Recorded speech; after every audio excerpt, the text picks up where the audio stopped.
Hi, this is no fear of the unknown, only fear of the imagined. What was that? Did you hear that noise? Very frightening, wasn't it? Or no? Well, maybe I only imagined it. This is on the so-called fear of the unknown. Consider that actually there's no such thing as the fear of the unknown, at least literally. There's no literal fear of the unknown. I don't recall thinking of this until just now when I wrote this blog. We only fear our own projection, our own sense of what is known, like an expectation or an imagination.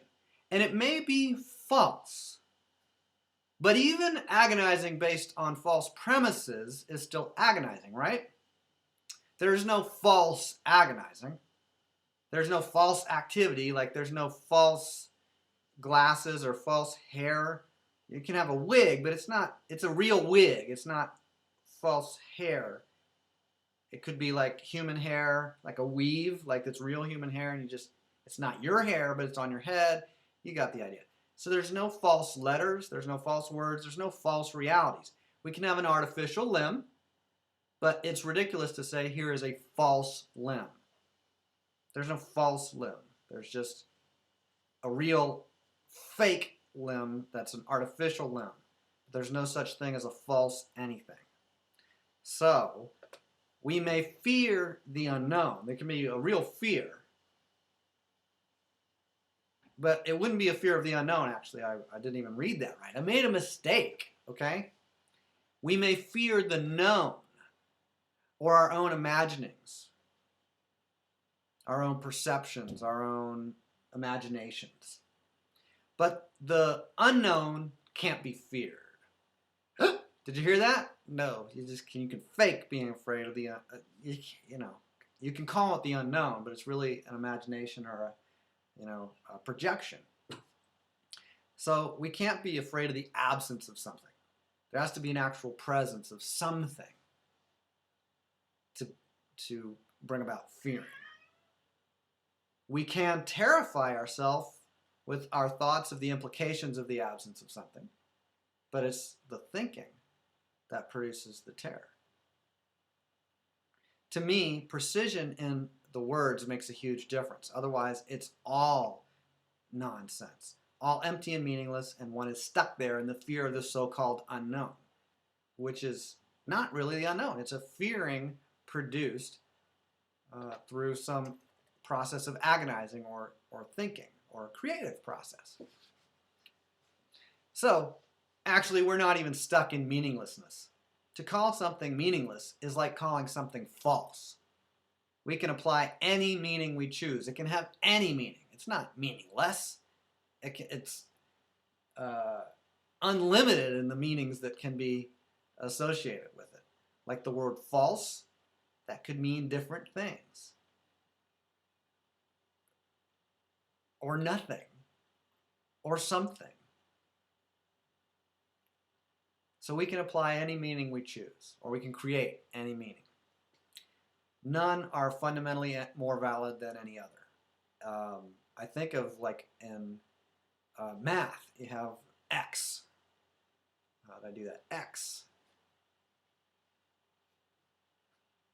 X. What's the value of x? It can mean anything. It can have any value. It can mean a rating of a movie, an X-rated movie. It could be a letter, just in a word, like the word my ex, like my ex-wife or my ex-husband or my ex-lover or ex-girlfriend or whatever. That would be EX, but it's pronounced X, and it doesn't matter. It's not really that important. It can mean anything. It can mean, in a mathematical sense, X can mean any number. So words can mean any meaning. And context, which includes language, is the source of meaning, not content. Content is the source of meaning, not the content. X doesn't mean anything in particular. It's a sound. If I write that cross shape of X, or I make it with my arms, that's a shape. That's a crossing of the arms. It doesn't really mean anything symbolically, any particular thing. It can mean don't come any further. It can mean that's the kind of penalty it is in soccer or football or whatever. The referee does this, that means something. What does it mean? Well, it means a different thing if the person in tennis does that, or the guy on the runway does that, or just it's just a gesture. It's just a symbol. It's just a linguistic unit.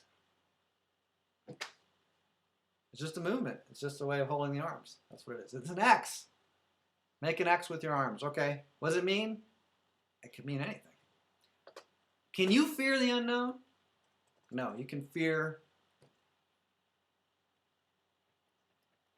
the creative process that you associate with the future. And you can fear, certainly, something that's actually present as far as a sound produces a response or reflex of fearing, or a flash of light.